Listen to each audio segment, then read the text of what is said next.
Welcome to episode 18 of season 4 of the Gateway Geeks Podcast. This time we talk stocks, WandaVision, the My Pillow guy, and descend into complete anarchy more precipitously than is customary. Let's join your hosts for what should be our Valentine's Day episode, Sarah, Chris, Tracy, and Joe. Sarah, I like it. Your background is very Steven Universe. I like it. Thank you. I literally just Googled to find it. I was actually going to cut out a picture of Mike Pence's face so we could pretend this was the Mike Pence podcast, Chris. I don't know. It's probably too late to do that now. Okay. Speaking of Steven Universe, did you see what DC is renaming Black Adam? What? No. Shazadam. Oh my God. Please tell me. And I'm like, I will only accept this if they're going to Steven Universe fusion, like Dragon Ball Universe fusion dance. That would be, yes, right. Shazadam. Oh my God, that's a and real I'm like, thing. Is this The Rock's fault? That is my question. Yes. Like, this has to be his idea, right? That does seem like a Rock original, you know? Yeah. Like, you all know that the Shazam movie only got made because of Dwayne The Rock Johnson, right? Oh, yeah. Like, he's obsessed with Black Adam, and DC was like, well, we can't introduce Black Adam without Shazam. Yeah. Right. And he's obsessed with playing the villain in Shazam. Then why didn't they I have so many questions, but I love Shazam. And as long as we got Shazam out of it, what do I care? Oh my God, that's my secret shame. I still have not seen that movie. I know it's good. That's my favorite DC I still movie. haven't either. Really? No. Oh, I know Sarah, it's you supposed will to be love really good. We're going to watch. I will. I still haven't even seen the newest Spider-Man movie. Like, I'm behind on everything, motherfucker. The cartoon is awesome. Oh yeah, Homecoming. Oh, obviously I've seen Into the Spider-Verse. I haven't seen Far From Home. Oh, yeah, Far From Home is fine. Or no, wait, I have nothing bad to say about it. It's fine. The best part of it is hands down. What's his name? The villain. Jake Gyllenhaal. Jake Gyllenhaal fucking rules in that movie. Like, he I do love Jake Gyllenhaal. The rest of it is fun.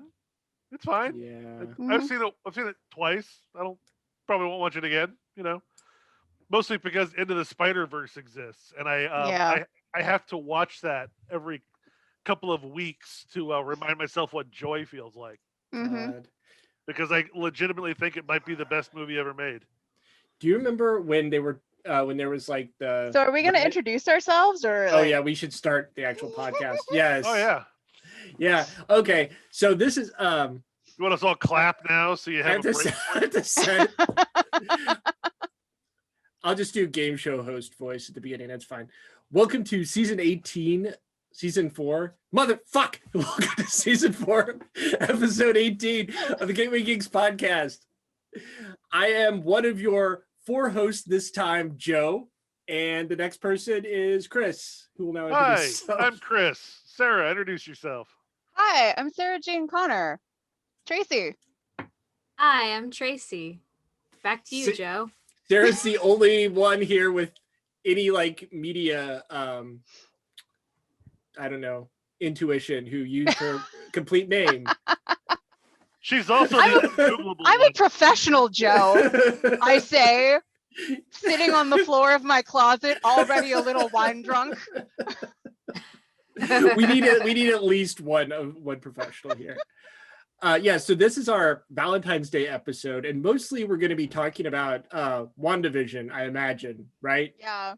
I don't think anybody filled out topic 2 except for you, fine. my man. Fuck topic 2. From this point forward, my sole goal in this is to angle my way onto the Mike Pence podcast. Mm-hmm. I don't even understand what that's a reference to. I don't know what you're talking about. Mike Pence announced that he's starting a podcast. Okay. No, I think it's legitimately the funniest thing I've ever fucking heard. I'm never going to do it. No, and it's a real missed opportunity for us on our Valentine's Day episode, because we could have had one person play Mike Pence and one person play his wife, and then another person play another woman in the room with Mike Pence and his wife. And just like the awkwardness that would ensue from Mike Pence. Hi. Total missed opportunity. Welcome to Penance with Mr. Pence. I'm Mr. Pence. Each week, we'll talk about a dirty thought we had and then pray for penance. Over to you now, mother. Yes. Oh my God. Supposedly he used to be a radio host, and I'm like, God, who listened to that? No. I mean, was it like a Christian radio thing, or was it like? Of course it was. Or was Joe, it like a Rush? Was it like a obviously Rush it was a Limbaugh? Christian radio station? What are you talking about? I'm asking. Is it like shitty Does Catholic he strike radio, you as or a is shock it? jock? Who the fuck knows, man? Well, maybe Mike by the Pence was time part of a morning zoo crew. He operated the soundboard. Hey, what's up, Mike? My name is Mr. Pence. I think I heard it. I just picture him trying to be like a oh my God, not Alex Jones. Rush Limbaugh. My brain is totally no, Tracy, the guy that you liked for a while, but then you stopped liking, who was on satellite radio. Oh Howard my God. Stern. Yeah, he's like a Howard Stern. He's like trying to be dirty like Howard Stern. He's like, so what color petticoat are you wearing or something? Like, I don't know. He's just, oh man, that took way too long to go from like here to here in my brain. So anyway, we originally, when we wrote this, when I started writing this outline, that's when all that stuff was happening with like people shorting GameStop and then Reddit taking over. I mean, at this point now, I don't know if you all have anything to say about that. It kind of sounds like the Wall Street Bets subreddit people are equally, if not larger, douchebags than some of the regular traders. I love everyone who assumed that there weren't hedge funds on both sides of it. Oh yeah. Like, this is not David versus Goliath. This is Goliath versus Goliath, and some ants snuck in. Now, it was a lot of ants. It was enough ants that they went, oh, fuck, we've got ants. But at the same time, it were ants. And then what escalated the story was Robinhood, the free trading app, cutting off the trades for AMC and GameStop. And everyone's like, they're colluding. When the real answer was so much more mundane and dumb, which was that basically the free trading setup for Robinhood, it's a little complicated, but there were some background shenanigans that they were doing because you can't actually trade stocks that fast or for free. And so there were like a larger company that could make money in the margins by basically floating people's stock orders, but that doesn't. And long story short, for all these stock traders, there's a clearinghouse that they all pay into. That's sort of an insurance pool of money that covers everyone's day trades if you get fucked over by someone refusing to follow through on the trade, because it actually takes 2 days to execute a trade. And so what happens is that pool, that organization sets the price for every trader every day for how much money they need to put up to cover their trades. And the volume, because everyone was like, oh my God, I got to download Robinhood. That insurance pool went to Robinhood and said, you owe us $4 billion to cover your trades. And they went, no, we don't have $4 billion. No. What if we just don't let people trade in the crazy stocks? And that was the compromise that kept them afloat. So really what it exposed is like the weird shenanigans of free day trading apps. And everyone assumed it was the man. What it kind of was, but it was actually, as it always is, many little the mans. Right. Each looking after their own little fiefdoms. Little demands. Yeah, well, and then if you go, it was really interesting because I was just curious and I went on that subreddit for the first time, like while all that stuff was happening. And it was very clear that someone had gone through and like taken out every mention of, oh, I just lost $300,000 or whatever. Like I just lost all my money. And so it's clearly just like a, I mean, it's trying to run the market. I guarantee you, like, someone's going to make the definitive either documentary or podcast in 6 months to a year from now, and we're all going to find out that this was just an old-fashioned pump and dump scheme that went viral. Yeah. Like, honest to God, at the end of the day, you're going to find out that this is basically identical to the end of Trading Places. Just with video game companies instead of orange juice futures. Yeah, that's probably true. Although I got to say, speaking of weird capitalism, I did kind of enjoy all the stuff going on with the Parkland school shooting survivor guy. He's like Hogg. David Hogg, an he's kind of an anti-gun activist, isn't he? Amongst other things. Yeah. So like him, and he started a pillow company to fuck with the My Pillow guy, which is amazing. That is tragically he is not calling it My Hog. Real missed opportunity. Yeah. I mean, I think it's really interesting just to put these together, because there seems to be this weird delusion amongst a lot of Americans that like we can use capitalism to fix capitalism. And I don't think that's really how it works. Look, I don't know. No. Well, the thing is, if your end goal is to defeat capitalism, you can't do it by buying stocks. It's well said. You can't fuck your way to virginity. Like, that's not how any of this works. The actual accepted saying is you can't dismantle the master's house with the master's tools, but that's good too. Yes. AKA you can't fuck your way to virginity. You can't fuck your way to virginity. I like mine better. Straightforward, to the point. Also, like, that metaphor has never worked for me, because whoever said that has never owned a hammer or a crowbar. Oh, dude, that's totally got to be like a Marx or Engels or somebody like that. That's got to be someone who never. I think it might be a little older. I think it's like some liberation theology stuff. Mm-hmm. Oh, yeah. No, I think you're right, actually. Yeah. So the real question now, friends, is how do we pivot to WandaVision?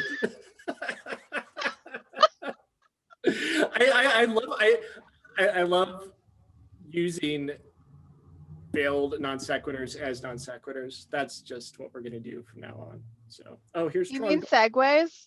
Segues, yes, segue. Oh my god, Trogdor, fucking shoot me in the face. We're not doing great tonight. I don't think any of us are firing on all cylinders. Nope. Joke. So, WandaVision, the latest episode was pretty cool. Did everybody see up to the one with like the 80s sitcom? Yes. The one that dropped today? Yeah. Yeah. I just watched it right before. Yeah. Holy shit. Yeah. I was like, okay, I think I know who this is. Oh, no, I was wrong. Yeah. Oh my God. The minute on the whiteboard, though, when they said, like, why a hexagon? I was like, oh, fuck. This is how they're going to work the Wanda hex in, isn't there? Yeah. But then the fact that they let Darcy be the one to do it, I'm fine with that, because I love Darcy. I do love Darcy. Yeah. I didn't even... Let Darcy and Jimmy have their own show. That would be awesome. That would be awesome. Let them be... Not so much the X-Files, but do you remember the X-Files spinoff, The Lone Gunman? The Lone Gunman? Yeah. Those two in that kind of show, hunting down like weird mysteries in the Marvel universe. Just like a sci-fi like wagon train kind of show where they like travel from town to town and just like solve weird problems. Yeah. Like Supernatural, but MCU style. Yes. No. So what Thor movie was Kat Dennings in? She was in the first two. The first two, yeah. I guess I just don't remember the Thor movies. That's really fucking weird. She was in the one that Kenneth Branagh directed, which is my favorite MCU fact, that Kenneth Branagh directed the first Thor movie. And then she was in the second one that nobody liked. And then she was not in Thor Ragnarok, which honestly missed opportunity. Yeah. Yes. But also, I'm pretty sure after the the Dark World, the whatever the fuck they called. Yeah, it was Thor: The Dark World. That's right. It was the one that Patty Jenkins almost directed, but then she was like, "Oh, this is going to be a shit show. I'm out." Yep. They like burned that fucker to the ground. They were like, Yep. no. Oh my God. Have you guys seen the stills from Love and Thunder? No. Oh my God. Thor's new costume is beautiful. It's beautiful. There's no fit. There's so, like just some set photos. Mm-hmm. And like it's like a sleeveless, like open V-neck, like 80s iridescent, like I don't know how to begin to describe it, but it's amazing. I think Joe's looking at it now. Yeah, it's like he's a buff magician. Is basically what it looks like. It's kind of great. I will take it. It looks delightful. It also looks like they've got Chris Pratt in there, which I feel is a good move because the two of them worked well together. Yeah, and the few good parts of Infinity War, which there it is. Yeah. Okay. Yeah. Yeah, that looks like a guy who would attempt to sell me poppers at a gas station, and I'm not mad about it. Yes. I mean, I don't know what the Australian version of that is, but whatever it is, that's definitely. Oh man. Oh, No, I'm into that. Yeah, no, that's delightful. But man, WandaVision has also definitely exposed the fact that Elizabeth Olsen is like the most underutilized actor in the MCU. Oh yeah. Yeah. And like, where the fuck was she? So is she Mary-Kate and Ashley's younger sister or older sister? She's younger, I believe. Yes, younger.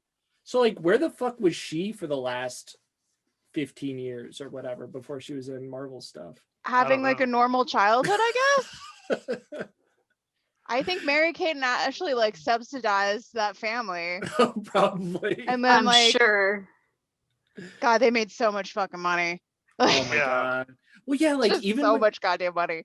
I gotta say, I'm sort of surprised you and Chris have not tried to make us watch any of those movies because they kind of seem like they might be movies? sort of just any of the Mary-Kate and Ashley like post Full House movies.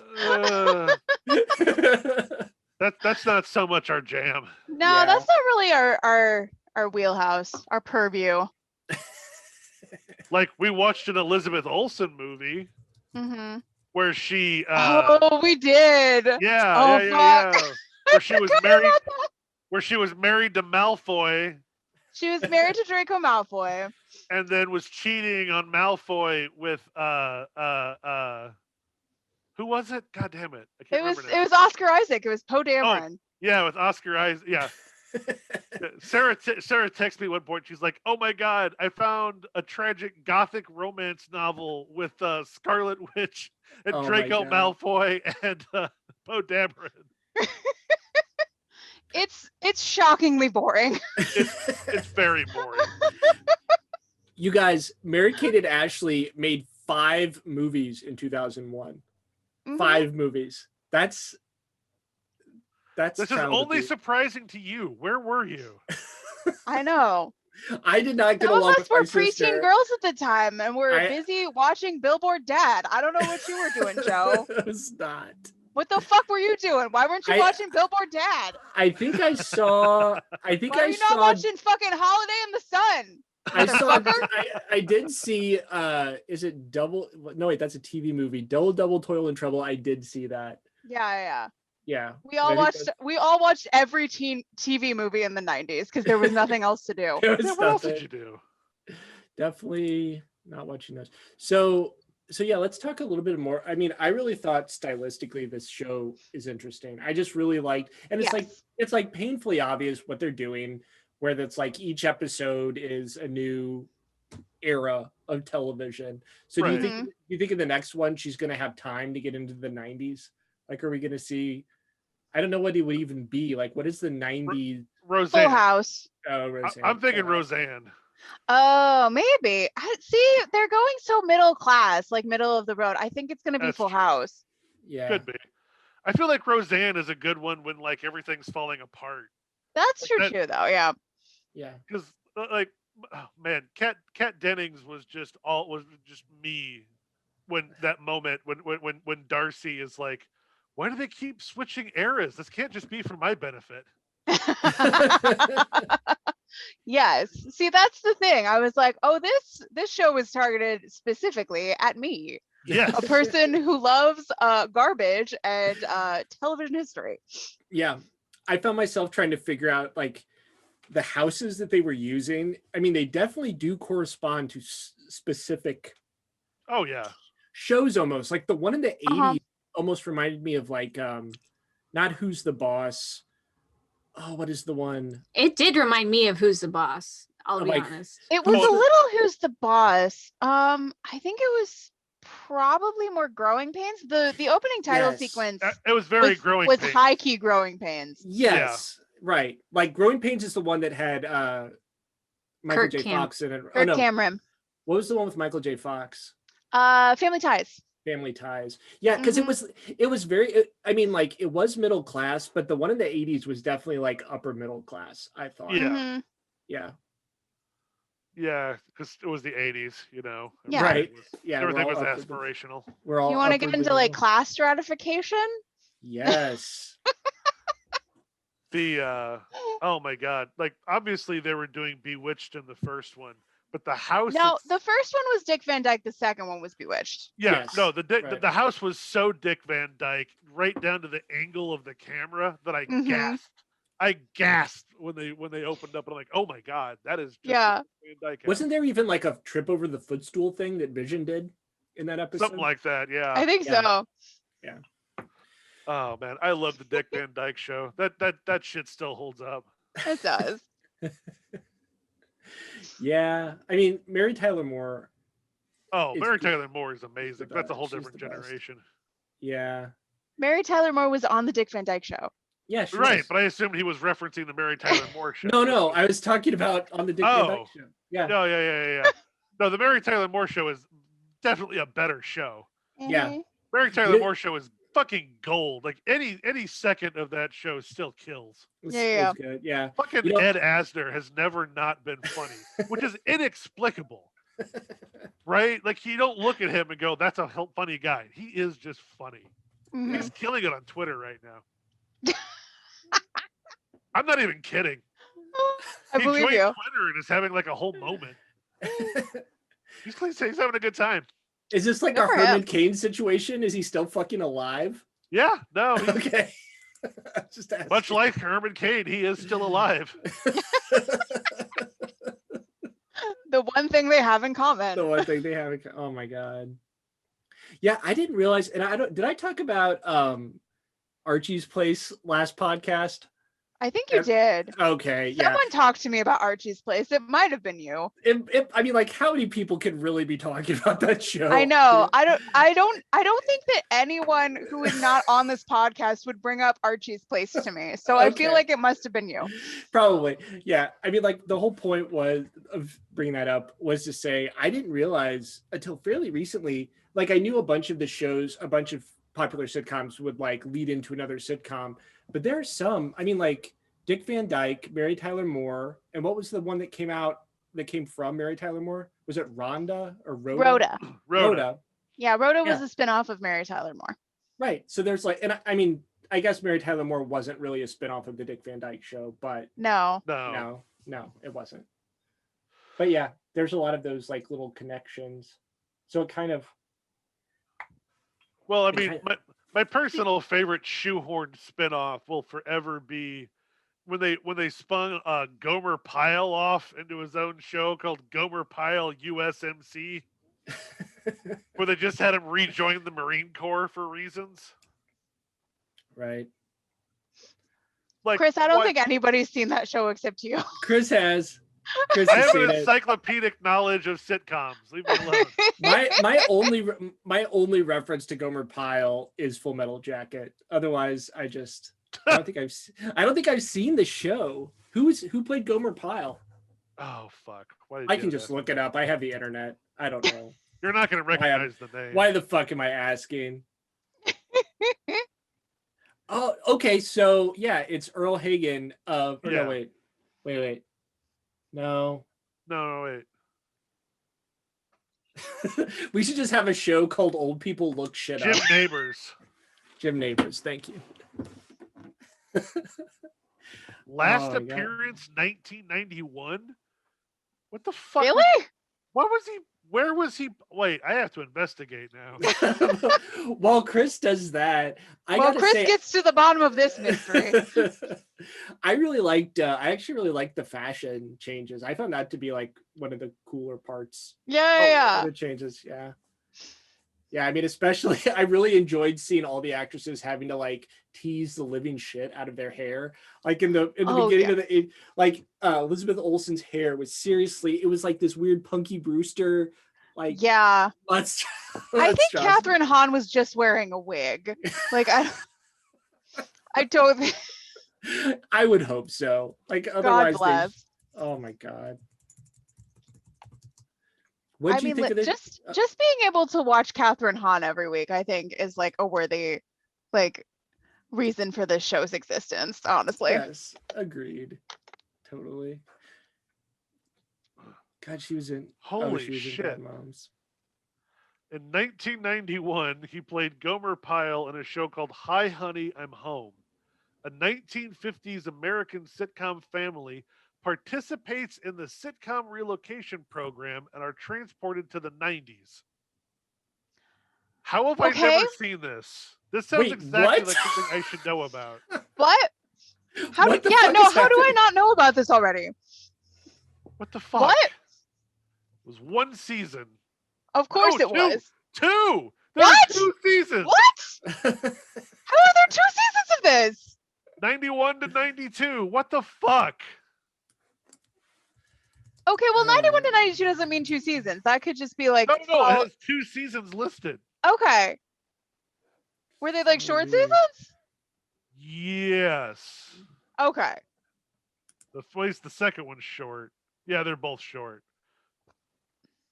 Yeah, how many episodes of this show exist? It only looks like there's like 14 episodes. Okay. It's really weird for That's 90s. Weird for the 90s, yeah. Yeah. That is very weird. That was back when like Star Trek made like 30-hour-long episodes a year. Yeah. Oh my gosh. So do you think for the 90s episode of WandaVision, they're going to get bored with the family thing and try to like change the context? It would be kind of great if they tried to do like a Seinfeld thing with it or something. They're just going to do Friends. Yeah. I hope they do Hi, Honey, I'm Home. Friends is super hot right now. The teens love Friends. Is that true, Sarah? That is true. I know many teens. Oh my God. They're obsessed with Friends and all 90s. They're obsessed with all 90s shit. And I keep trying to look at my student workers and go, no, new shit that you have now, this is good. The 90s were fucking awful. Yeah. My example that I always give people is Buffy the Vampire Slayer. You watch it now and you go, yeah, that's pretty good. We watched it in the 90s and went, oh my God, this is world changing. This is the best thing. And you watch it now and it's like, oh, this is like the weakest episode of like Riverdale. Right. Yep. Which, by the way, Sarah, have you heard what's fucking happening on Riverdale? Yes. What is happening for our listeners? What is happening on Riverdale? They're graduating high school and they're jumping 7 years in the future. Yep. So that Archie is a war vet. Yep. Jesus. Based on the screenshots I've seen, he apparently fought in World War II. Yeah, we've never been able to nail down what era any of this shit takes place in. No. Betty is an FBI agent. Veronica is like a mob wife. Oh my God, that's so weird. My God. And Jughead is just continuing his slow transition into Truman Capote. Mm-hmm. So, relatedly, did anyone finish watching Sabrina? Because I did not. No. I watched it. Season yet. I heard the ending was very disappointing. I got stalled like somewhere in season 2, I think. Yeah, see, I got stalled after they did like a Valentines Day or Halloween episode extravaganza. They were trying to do the thing that Stranger Things did, where they'd have like they'd bring it back at a random time, and then whatever season was around that time, that was like the topic. But yeah, I kind of lost the plot on that one too. I love the cast of Sabrina. Yeah, the cast is amazing. The writers need to find their balls. Right. Well, I guess it's over now, but like. Yeah, I mean, moot point at this point, but. It's like you have a premise that allows you to do anything. You're on a streaming service. Yeah. And they are consistently. Yeah. How is Sabrina less weird than Riverdale? Yes. It's a good question. Yeah. Like. Yeah. Only one of them explicitly involves witchcraft. Right. Only one of them features Satan as a reoccurring character. So like, let's just. 3 separate characters in the show have ruled over hell as its lord, and Riverdale is the show that the entire first season I went, are they all dead? Yeah. I had an entire theory in season 1 that they were all in purgatory and that Jughead was God. Yeah. Well, I feel like your Jughead is God theory fell apart like pretty quickly, like within like the second episode, because like in the whole first episode, like the first episode and a half, the only person who ever talks to Jughead is Archie. And so it's entirely plausible that Jughead is not a real person.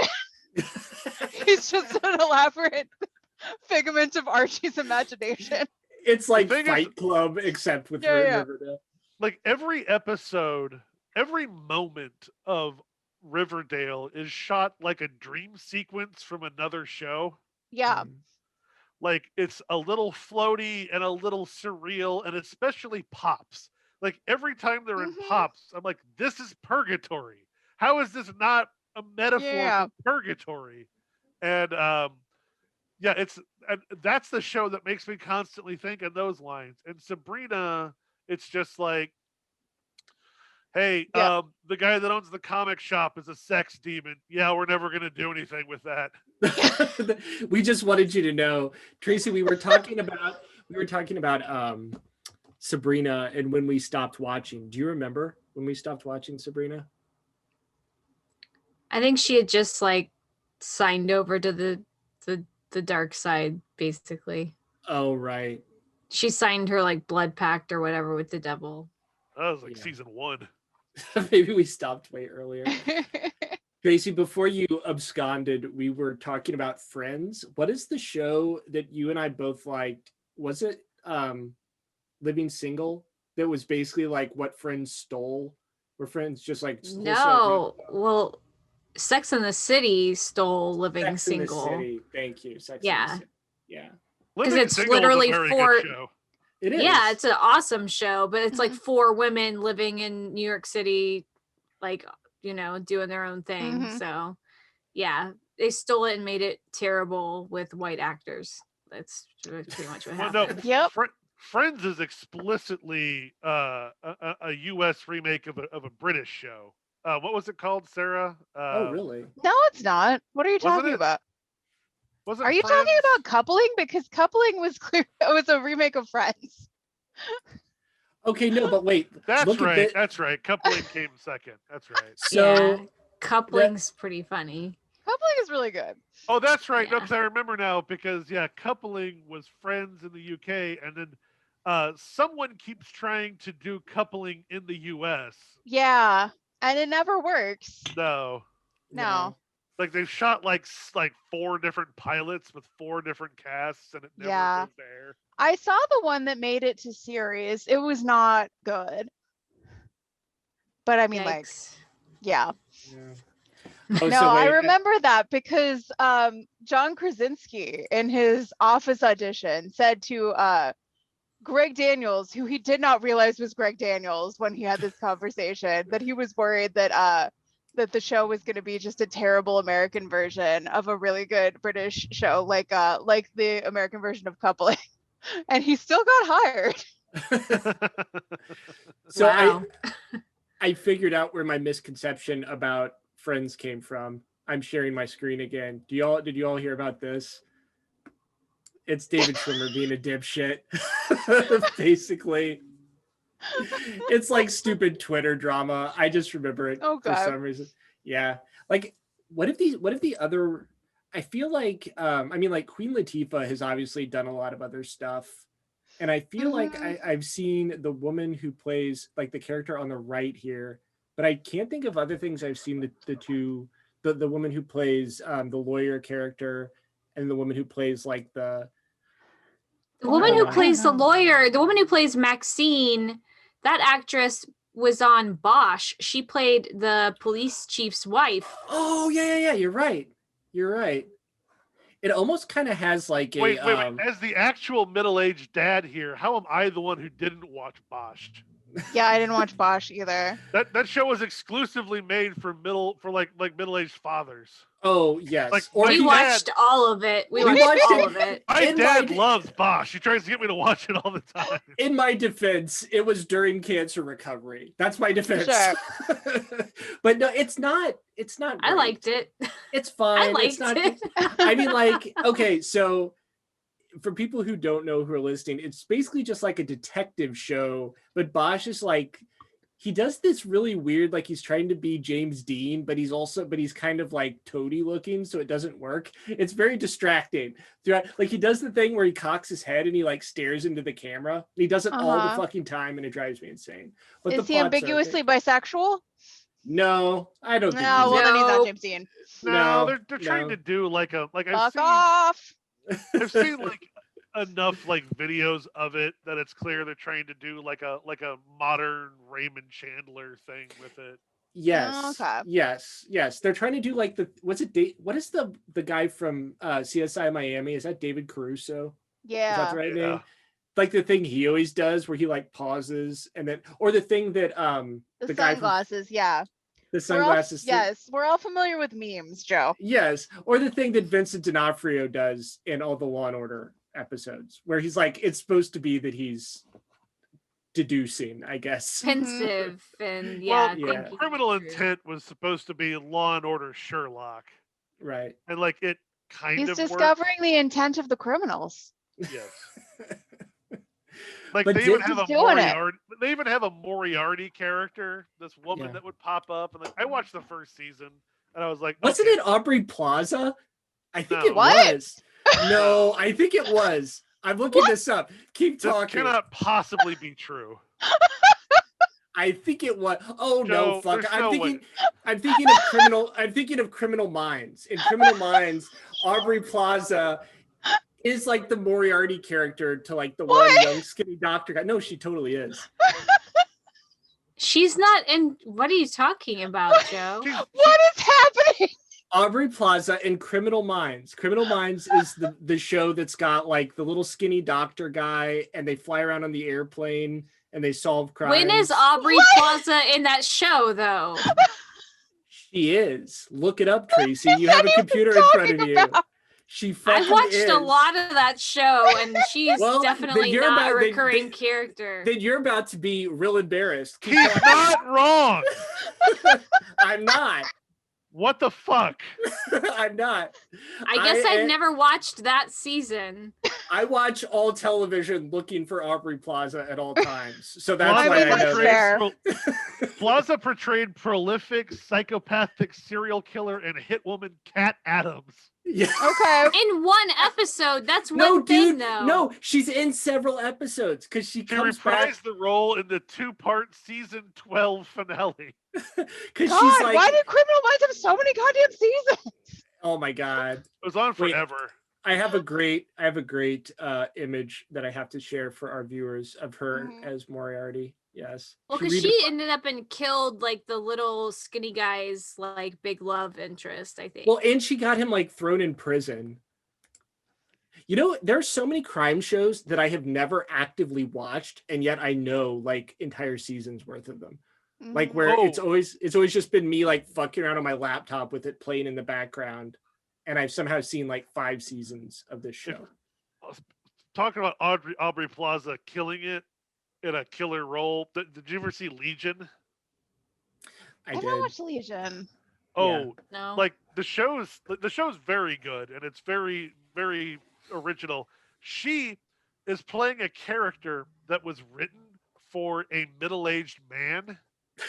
Mm-hmm. And insisted through the entire first season that they don't change a word of her dialogue. Mm-hmm. And it works way too well. Like, she absolutely kills it. Mm-hmm. Yeah. Basically, yeah, like, she actually dies in the first episode.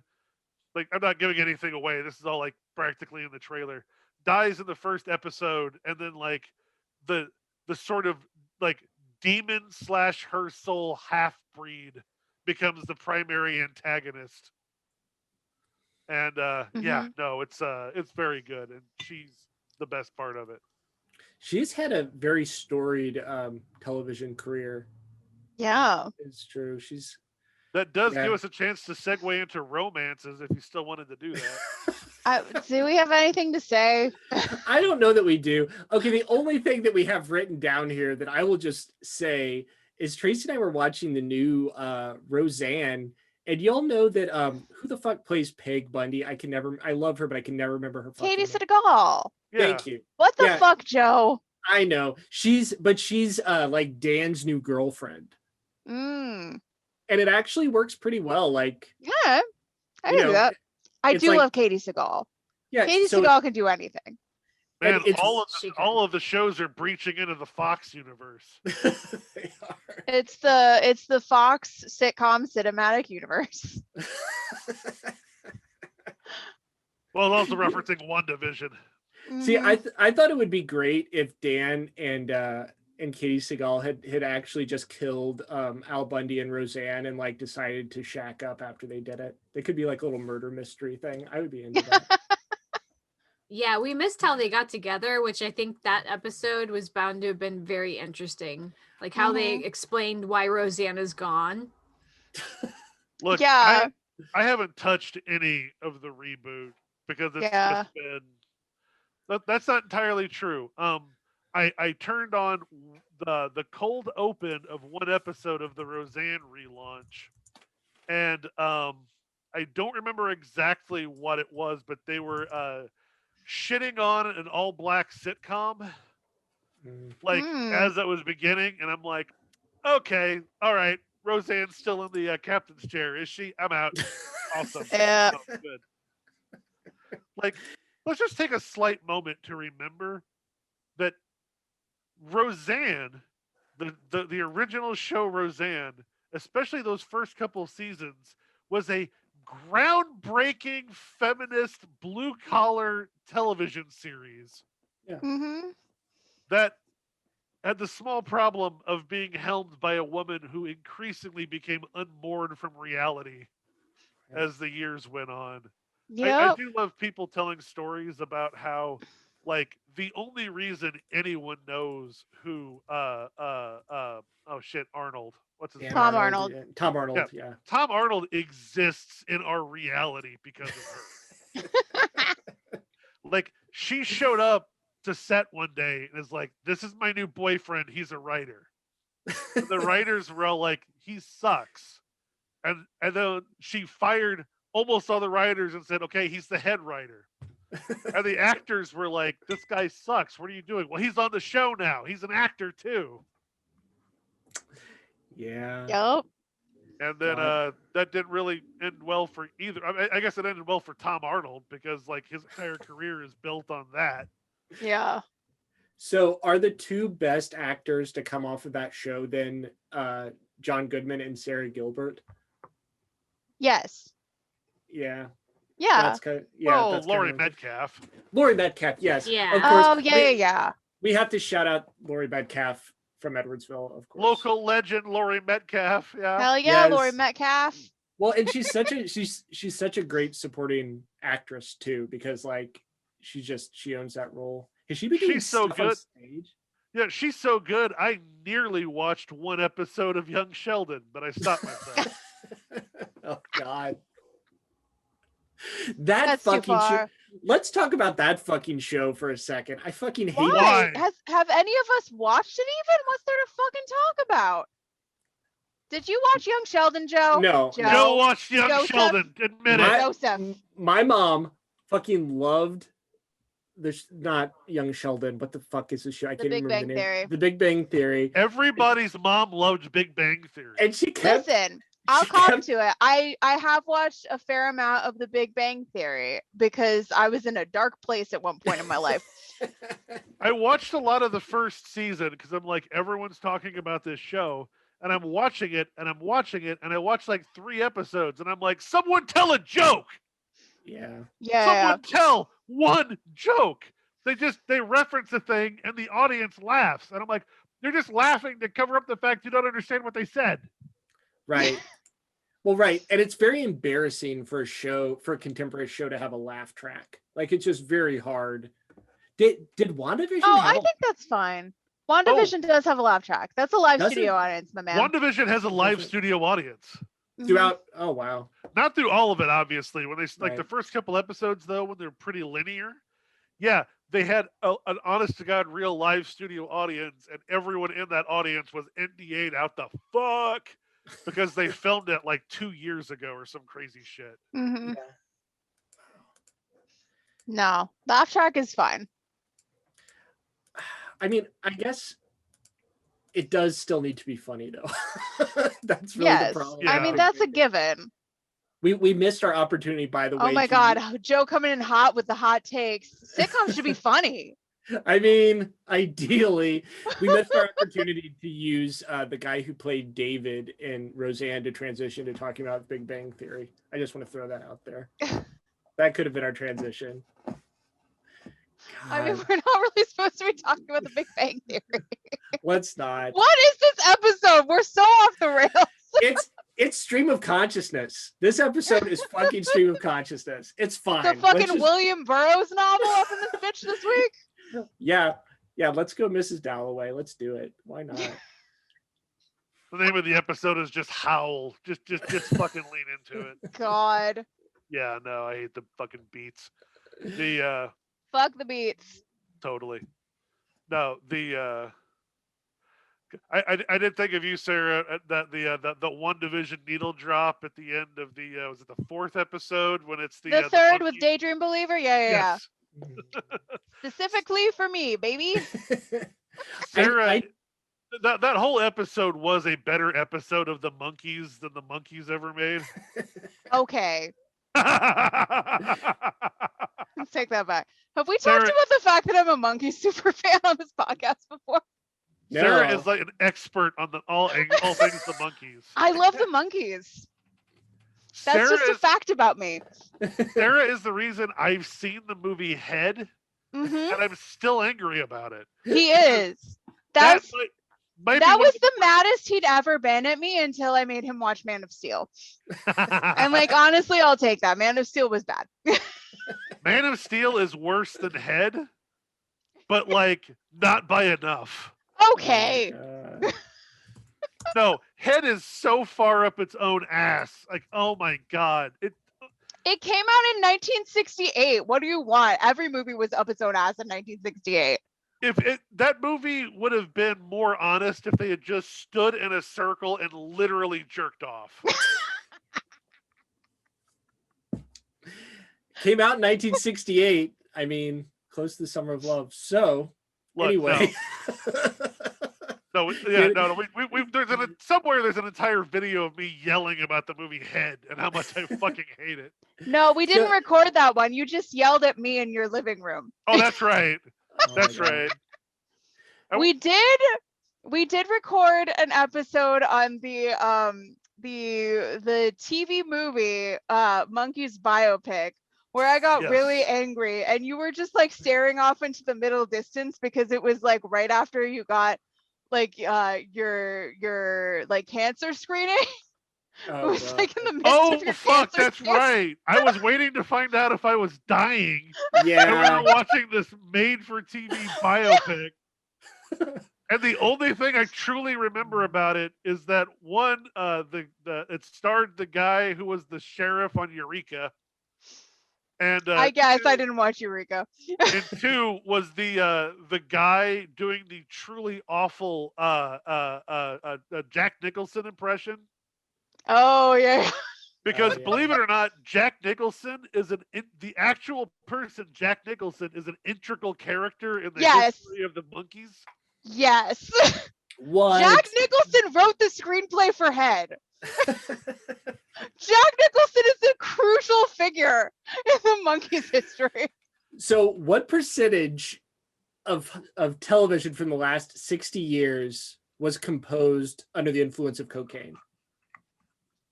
100%. Yes. Yeah. Just anyway. Have you ever seen My Little Pony? I mean, Jesus Christ, come on. Oh my God. Oh, speaking of movies that people don't like, has anyone seen? We're experts. Have you all seen? So I was Tracy and I started rewatching not the original show, the Twin Peaks, because we've seen it a bunch of times, but the new like Showtime release that came, or it was like a Showtime update that came out, what, Tracy, like 5 years ago? When did that come out? I have not watched a single minute of Twin Peaks. I am not the person to have this conversation with. I watched the original like when it aired, and like a little bit in reruns. It's very good. I couldn't bring myself to watch the new stuff. The new stuff's weird because David Lynch is on it, but I think they somehow got like a co-director for David Lynch, which for anyone familiar with David Lynch stuff just makes no fucking sense. Like I feel like you gotta just cut him loose. You know? Let him go. Let him roam. Let him roam. I assume all of you have seen The Interview where the guy's like I love that fucking stupid movie. I love it. The one where I'm not even talking about the cat. No, the cat is amazing. It's a monkey. It's a monkey. Or monkey. That's right. The monkey. Yeah, no, that's amazing. No. I'm talking about that actual interview where someone was like, someone asked him a question and he was like, well, I consider Eraserhead my most spiritual film. Oh, expand on that. No. The conversation we were having about that led to this was like how this, maybe it's just an art kid thing, but like everyone fucking tells you have to watch Eraserhead. And then when I finally sat down and watched it, I fucking hated it because people had played it up too much. But Eraserhead should be stumbled upon on accident in a video store when you're 12. Yes. And you should think it's a horror movie and then go home and watch it and not know what the fuck is going on. Although I will say David Lynch himself is strange. There's this really hilarious, I think it's so what was Laura Dern in that David Lynch was attached to? Mulholland Drive? Drive. So David Lynch didn't have enough money to do a PR campaign for her for the Oscars or whatever. And so he rented a cow, and he just like got on this intersection, like this green space, and just like sat with the cow and a big cardboard cutout picture of Laura Dern and was like, hey, everybody, you should vote for Laura Dern for whatever award. And that's like a real thing that he did. So, I mean, I would vote for Laura Dern for anything. Oh, I know. Like, second. I know. God. But David Lynch is one of those guys who like,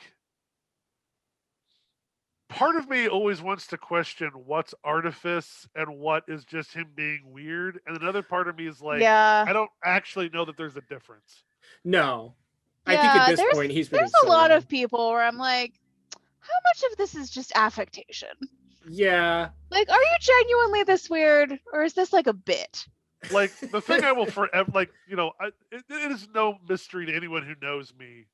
Even if I've never told you that I'm obsessed with Werner Herzog, you know that I'm obsessed with Werner Herzog. I'm very aware that you're obsessed with Werner Herzog. I think you can kind of read that. Yeah. Non-verbally, yeah. Like, random interviews with him are more fascinating than the entire output of most human beings. And you realize that he's simultaneously 100% aware of what he's doing, but it's also just him. He doesn't have any other choice than to be Werner Herzog. There's oh my God, that fantastic interview snippet that came out like a year ago where they were asking him like how many languages do you speak? And he's like, oh, I speak this, I speak that, I speak a little bit of this. He's like, I understand French, but I refuse to speak it. It's a truly vulgar language. I would rather die than speak it. And just to prove his point, he tells a story about being taken hostage by Senegalese child soldiers and held at gunpoint by these like 12-year-olds high on cot. And he refuses to engage with them in French to save his own life. Is it true? You kind of have to assume it is because he's Werner fucking Herzog. He's the guy who made a movie about why people care about volcanoes. It's not about volcanoes. It's about why do people care about volcanoes, because he clearly doesn't. They explode.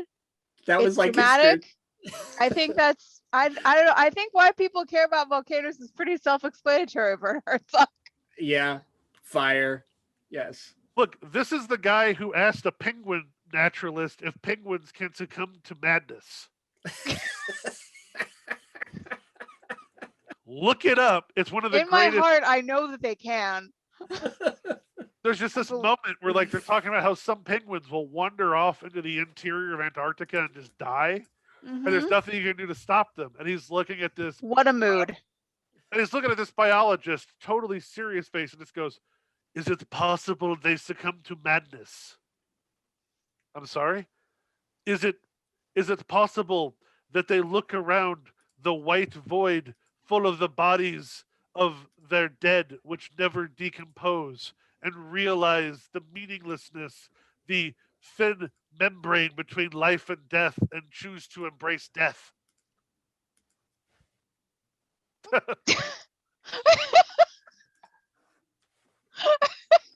Joe. Yeah, that's going to play well on the audio. Joe just randomly showed us a video of a penguin jumping into a boat. Oh, man. I was going to say, those of you who are listening will have to use your imagination for what that was. You got to use the theater of the mind. Yeah, that's right. What is this fucking episode? I have no idea. This is ill-conceived, you guys. We should never talk about Valentine's Day.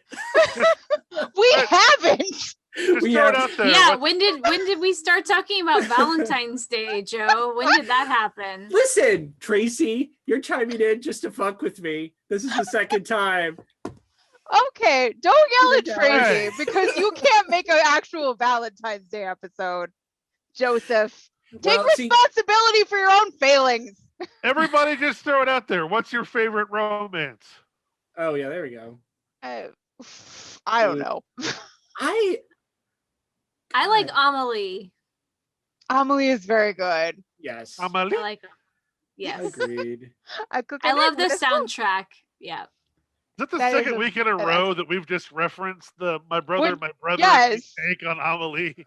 Every episode, I'm going to do the fucking Justin McElroy Amelie bit. This is my thing now. Do not look for me on DVD. Look for me on DVD. I'm not on DVD yet. I'm only on Laserdisc. It is a plate for my egg dinner. Oh my god.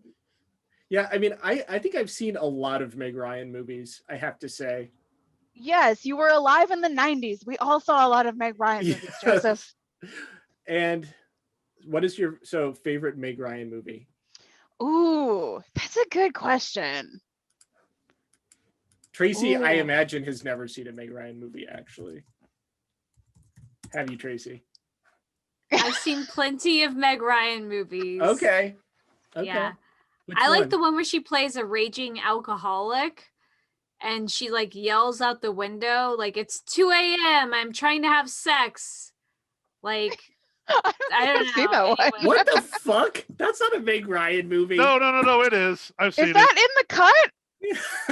It's like a big scene. I forget. It was in the trailer. Yeah. Okay. Yeah. I forget the actor's name. He was big during the 90s, who plays her husband. But it's all about John her. Cusack, wasn't it? No, it's a guy who it's Mark Ruffalo. It's Mark Ruffalo. Mark Ruffalo. That's who it is. No, I know Mark Ruffalo is in that movie, but I don't think that's who Tracy's talking about. Oh, you're talking about her. I think it's Andy Garcia is who I'm thinking of. That would make sense. But anyway, she plays an alcoholic, and it's all about like her trying to like in their relationship, trying to like find sobriety and make the relationship work. That would be my favorite Meg Ryan movie. I think she did a good job. That or Hanging Up, I thought was good. I mean, the problem is you're talking about favorite Meg Ryan movies. They all have to compete against When Harry Met Sally. I know. I'm like, I feel like it's When Harry Met Sally, but that's it has to be. See, I feel like I should say When Harry Meets Sally, but if I'm being honest, it's totally You've Got Mail or French Kiss. I'm sorry. French Kiss is very good. Yeah. You've Got Mail is terrible. I can't respect that as a choice. It is terrible. I don't think it's terrible. I just don't. It's not good. It's corny as fuck. I mean, listen, if we're gonna go by like the one you've seen the most times, then it's gonna have to be Kate and Leopold for me. Like, I'm not. Oh yeah, I'm not claiming to be like above, You've Got Mail or whatever the fuck. Like. Right. For some reason, I do occasionally yell, "The caviar is a garnish" at people for absolutely no reason. Like, she's really good. Like, everybody's good in You've Got Mail. I just don't like it. It's just boring. It like, here's the thing. It's objectively a better remake of Sleepless in Seattle, but I'd rather watch Sleepless in Seattle, and I don't know why. Agreed. Yeah. You know what I mean? Like, it's kind of like how Wayne's World 2 is like objectively a better movie, but you kind of just want to watch Wayne's World. Yeah. I think it's because you're like, I've seen this already. I don't need to see it a second time. Yeah, more or less. Yeah. No, I think I do have to go with When Harry Met Sally, though. Like, that's such a basic bitch pick, but like, it's so good. It's a perfect movie, honestly. I mean, the second best is City of Angels, but like When Harry Met Sally. I genuinely can't tell if that's ironic or not. Oh, I hate City of Angels so much. Like, fuck every person involved in that. Oh my god. And then eventually I saw like the German impressionist film that it's based on, and I was even more angry. I'm like, what the fuck? I haven't seen that, but I did see the video essay that Kyle Calgren made about it. Yeah, I saw that, and I tracked it down after that, and I'm like, oh my god, this is like a beautiful, touching movie that bears no fucking resemblance to City of. Oh my god. God, I fucking love Kyle Calgren. Oh yeah, what a dude. I love when you Google Meg Ryan movies, and then you look down, and the first question is Sleepless in Seattle creepy? I mean, yes. Yes. Listen, rom-coms are inherently problematic. Like, you either embrace it or you fuck off. Like, that's just what it is. I'm throwing this out there right now. I am throwing down the gauntlet to any Zoomers that might happen to be listening to this. Zoomers are listening to this fucking podcast. What are you talking about? Of course not. Look, all of you, fictional relationships don't need to be healthy. Honest to God, quit like, oh my God, that's no. All fictional relationships are toxic, and that's what makes them more entertaining to watch. Right. I'm in a healthy relationship. I can just live that. I don't want to watch it. Who the hell wants to watch two well-adjusted people respect each other? That's not interesting. No. True. No. We want to watch like either like literal or figurative monsters fight and fuck. So Meg Ryan is like a kaiju, basically, is what we're talking about. No, Chris is talking about Twilight. Twilight. Hey, I will watch the Twilight movies. You have watched the Twilight movies. I watched all of them. And some of them are fine. That's not fair. Okay. All of them are fine. Some of them are okay. Yeah. Twilight is a genuinely good movie. Yes. New Moon is like entertainingly terrible. Yes. Same for Breaking Dawn Part 1. Breaking Dawn Part 2 like skirts to the line between being entertainingly terrible and being a legitimately good movie. What's the very last one? That's Breaking Dawn Part 2. if they had the balls yes to follow through with the ending, yes.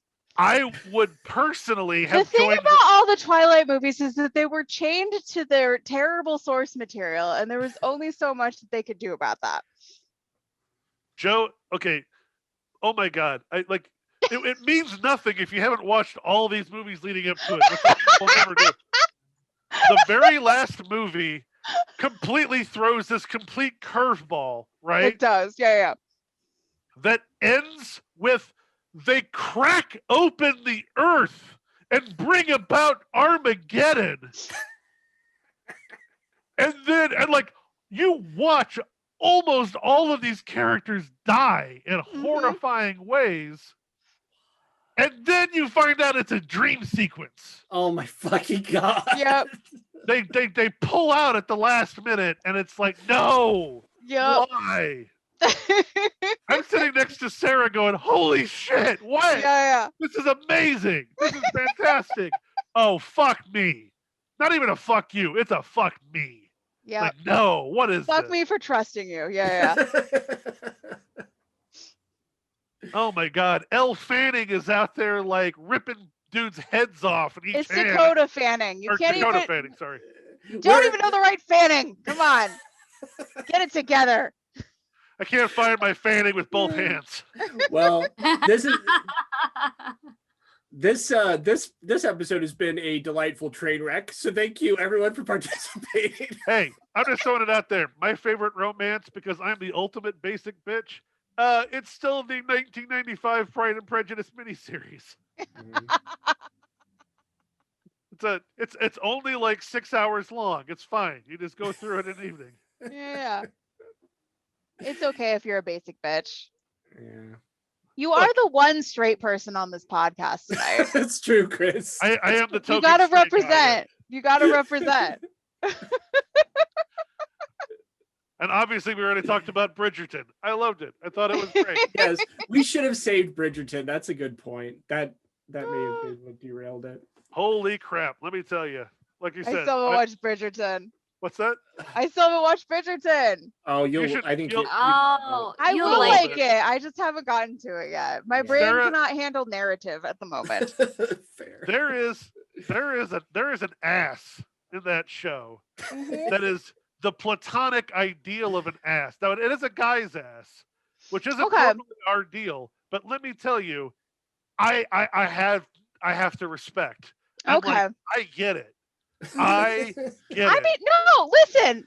This is the thing about being a lesbian. Like, I have eyes. Like, I can tell when a man is attractive. But like, so many times when people are like, "This man is attractive," I'm like, "Is he? Are you sure? Is he just tall? Maybe?" Yeah. As a short person, I thank you for saying that, Sarah. Sometimes men are just tall. Like, it's fine. Listen, if you like that, if you like tall people, that's great. Yeah. Right. Have a great time. Climb that man like a tree. But like, that's not like, listen, that's not how like face bones alone. That's not how face bones work. You know? Yeah. Like, the face bones are not related. No. Okay, but I'm maybe a little wine drunk. It's also, you are not immune to sometimes they're just tall and that's enough. Okay. I don't know why you would call me out like this. But yes. Oh, so you like the tall ones. There you go. That's the way it is. I do. I just want to be with a woman who could bench press me. So is this like a Gwendolyn Christie sort of thing? Oh, yes. Yeah. Oh, Gwendolyn Christie could get it. Yeah. Yeah. I wonder what she's doing now. Like, as her job, I mean. Like emotionally. I totally thought you meant you were like, what is she doing right at this minute? What is she doing? Like, is she thinking of us? She's like at home cleaning out her shower or something. She doesn't give a shit. Gwendolyn Christie is listening to this podcast right now. Every night we look at the moon, and Gwendolyn Christie is looking at the same moon. I was so bummed in Star Wars. Do you want to know what she's doing right now? What is she doing? So you know how they're making Neil Gaiman is making the Sandman TV series? Yeah. Oh, who's she going to be in that? Lucifer. Oh, that's awesome. I heard about that. I heard about that. She is going to be amazing. Very good casting. Wow. Speaking of Neil Gaiman, did you all hear all this shit like going down with American Gods? Like they booted the guy who played Mr. Nancy off the show for it was some totally like trumped up bullshit. And then I guess the latest season's Marilyn Manson was a character on it. I don't even know who he was playing, but now they have to get him. So that's not a good look. Was it Doug Jones? Orlando Jones. Doug Jones is a very different person. Yeah. Look, he's tall. Okay, that's enough. As we have established, you just have to be tall. Yes. That's it. Well, because then you get that like perspective where they look like they have cheekbones. You get this like raking vantage point. Yeah. Look, we've all seen The Shape of Water. Sometimes if someone's tall enough, it just works. We have never talked, if we're ever going to talk There's a romance. There's a romance. Hell yeah. We should have watched that. If we're ever going to talk about people fucking fishmen. Why didn't we talk about monster fucking for our Valentine's Day episode? This was our chance. Why didn't we do it? Well, I will talk about monster fucking for any episode. I say, fuck this. Let's do it next episode because Wendy and Aaron didn't come, so they can't vote. That's our next fucking episode. Next episode is monster fucking. Yes. Will I finally reveal the secrets of ABO? Talk about the Omegaverse. We have to. We've definitely alluded to. I mean, we've done more than allude to it. Will I reveal the dark secrets of my internet life? Ooh, watch how much you hint about that. Yeah. Okay, this is the thing. Like, I don't care if people know about the things that I get up to, but like, the thing is, like, you're drunk and we're still recording. I know. Yeah, I was about to say, Joe, stop recording. Stop recording. I'm carefully thinking about the things that I'm saying, even though that I'm drunk. The place where I do my things, the community that I'm a part of, that's who I'm worried about because they're very keen to dox people. So like I don't care if people know about like the weird porn that I write. Like that's fine. Like I don't think I think that people have been able to like piece together the subtle clues that we've been weaving throughout these episodes. Clearly, I write erotic fan fiction in my spare time. That's not like a shocking revelation. No. I think everyone knows. Yeah, like one clue might have been when we talked about nodding for like 20 minutes. That one episode. That should have been a clue. I have not actually written that. I mean, listen, it's coming eventually, but like yeah, it does seem to be in the zeitgeist at this point. What if this is the episode when we finally reveal that you are the real what was it, Blue Ice Dragon? Like what was the screen name that the 50 Shades it was written under? Snow Queen's Ice Dragon. Oh Snow God, Queen's... why do I know that? Sarah, my brain a terrifying pit of information. So someday someone's going to do like a 10-part true crime podcast and you're going to be interviewed on just that subject matter. It's just going to be about the weird porn that I wrote on the internet. It's just I like that I could pull that information enough to make the reference, but my brain cross-referenced it with Yu-Gi-Oh for some reason. Yeah, I don't know what that was about. So yeah, okay. So next time monster fucking. I'm down for that. 50 Shades of Yu-Gi-Oh. 50 Shades of Yu-Gi-Oh. Yes, monster fucking and Yu-Gi-Oh. Finally, together at last. Oh, that was always there. I guarantee you that shit's already been written. Chris, I haven't watched Yu-Gi-Oh. I don't know anything about Yu-Gi-Oh. How many times do I have to tell you? I don't know anything about anime. It sucks ass. Don't bother. No, it's bad. Chris, I'm too pretty to know about anime. We know. We've established this in previous episodes. You're sitting there in front of a Powerpuff Girls background. Powerpuff Girls is an anime, you fake fucking weeb. Even I know that. Aren't they did they remake Powerpuff Girls, or were they talking about it? I think it's like being made. Yeah. I don't know that Tartarovsky is involved.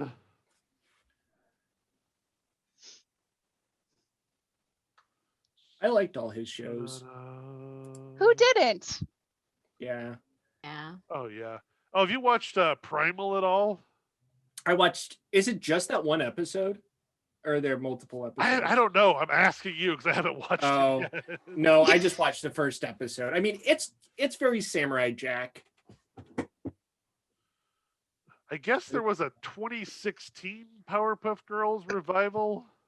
Oh, weird. Yeah, I didn't watch any of that.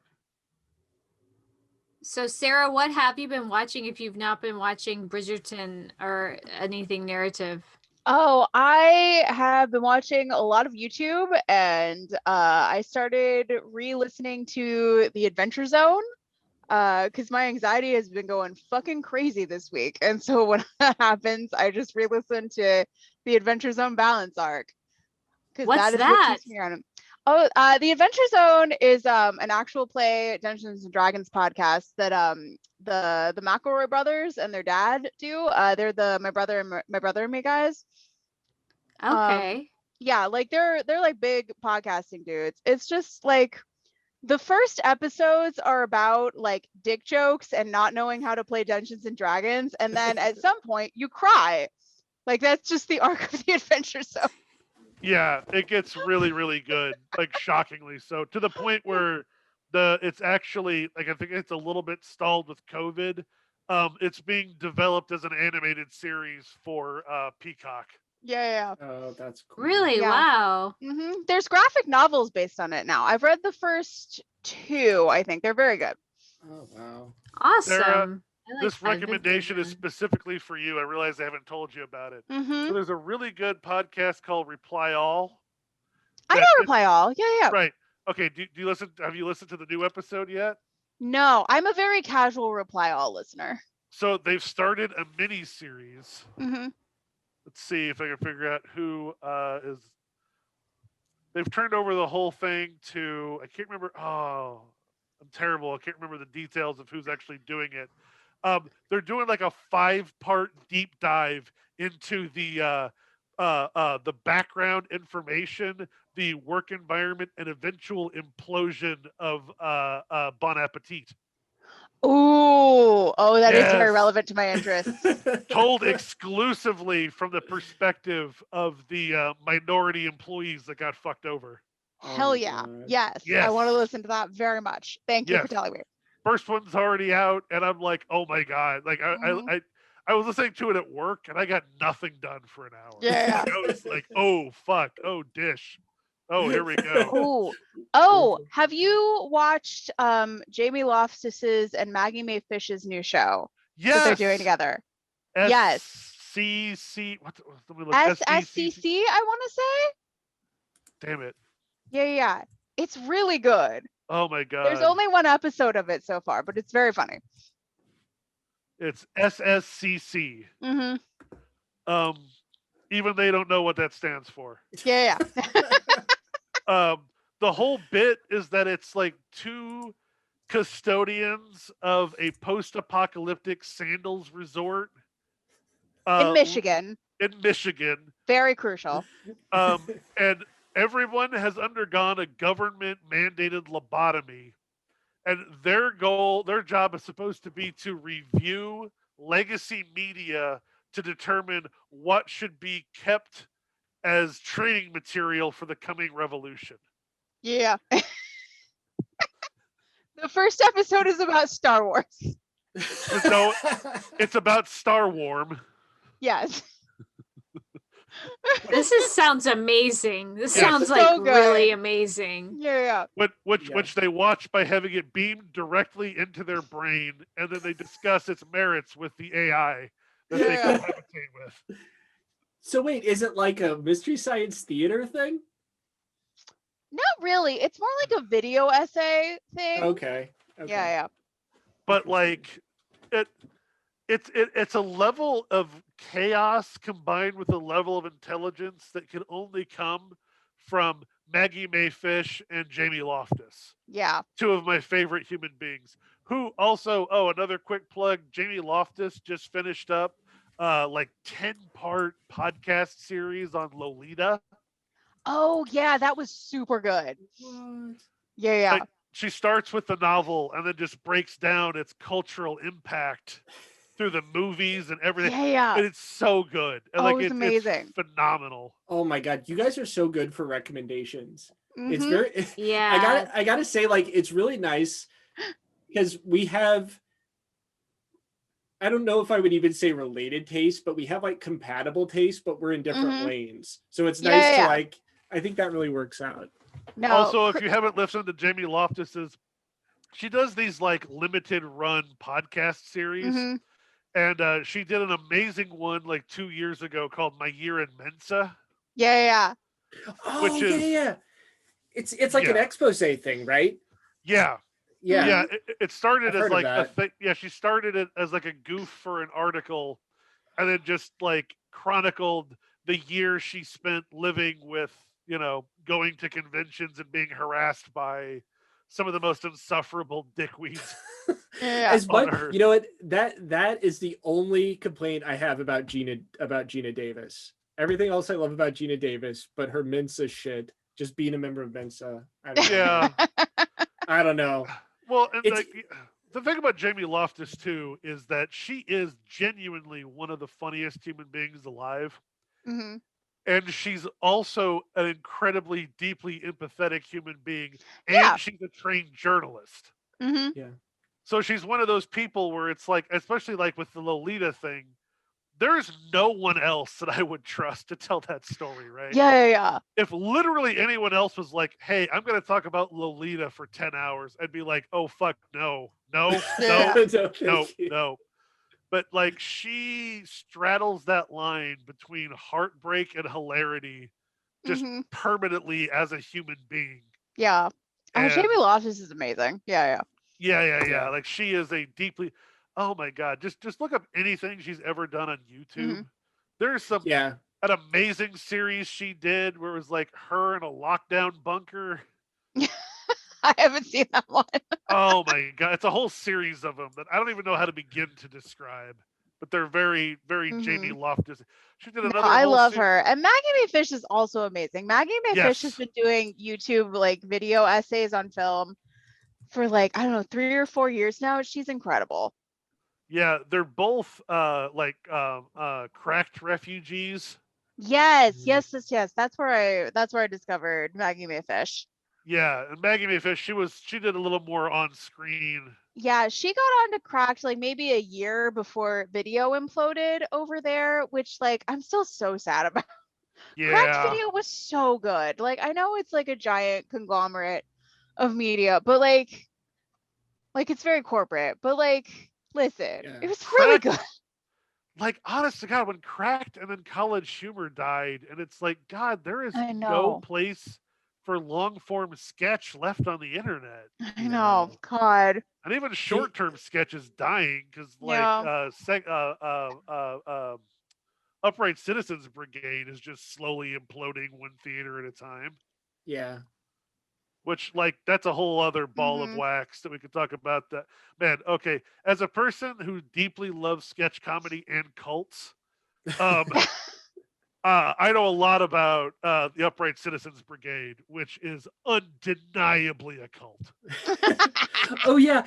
Aubrey Plaza was doing an interview, and she was talking about how she tried to get into it, and then she couldn't, and she started, like, an, I don't know, alternative improv group called $10,000 because it cost $10,000 to get into Upright Citizens Brigade. Like that's how much the training costs, which is hilarious. See, I thought the story was that she called it $9,999. Oh man, there's a Maggie Mae Fish video on Cracked from 3 years ago called how America accidentally invented the Nazis. Talk about being ahead of the curve. Yeah. Oh yeah, no, she's she's phenomenal. She has done some fantastic, like all of her videos are great. she has done some amazing work on the work of one Kirk Cameron. She has. Yes. Fucking Kirk Cameron. Oh my God. We missed our opportunity. I mean, I guess we still can talk about him. She broke down one of okay. So I have actually watched. Have any of you been unfortunate enough to watch Kirk Cameron's Saving Christmas? No, because I love myself, Chris. I started therapy a couple of years ago, and now I don't do that to myself anymore. Here's what's bonkers. So this is the guy who would sabotage shooting his hit sitcom because he refused to kiss anyone that wasn't his wife. Mm-hmm. Right? Okay. Saving Christmas is Kirk Cameron explaining how Christmas is kind of important, but you shouldn't let it get in the way of capitalism. Yeah. It's a pro-consumerist message. So the antagonist of Saving Christmas is a fundamentalist Christian who's being a buzzkill at Christmas time. This isn't about secularism. This is a pro-secular Christian film about make sure being Christian doesn't get in the way of spending money. Yeah. Oh my God. It's amazing. Has anyone seen Left Behind besides me? No. I've seen both versions. That does not surprise me about you, Chris. Which is the one with Mr. T in it? What? He's in one of them. That's the Nick Cage one, right? Yeah, because I don't think that's the Kirk Cameron one. Yeah, no, I think that's the Nicolas Cage one, which is hands down the better of them. Hands down. Nicolas Cage in Left, come on. Nicolas Cage started a Left Behind movie. You think I didn't see it? That's fair, honestly. Jesus Christ, come on. Who am I? If not the guy who's seen all of Nicolas Cage's movies. I think we should make in the notes for next time. We should write that you have to watch all Nicolas Cage movies in chronological order and just see what Wendy says. Look what it does to you. Look what it does to you. I think the monster fucking is already a tall order. True. Listen, we're already pushing it. We're pushing the boundaries with this podcast. Look, if you want to do that's us, the bad boys of podcasting.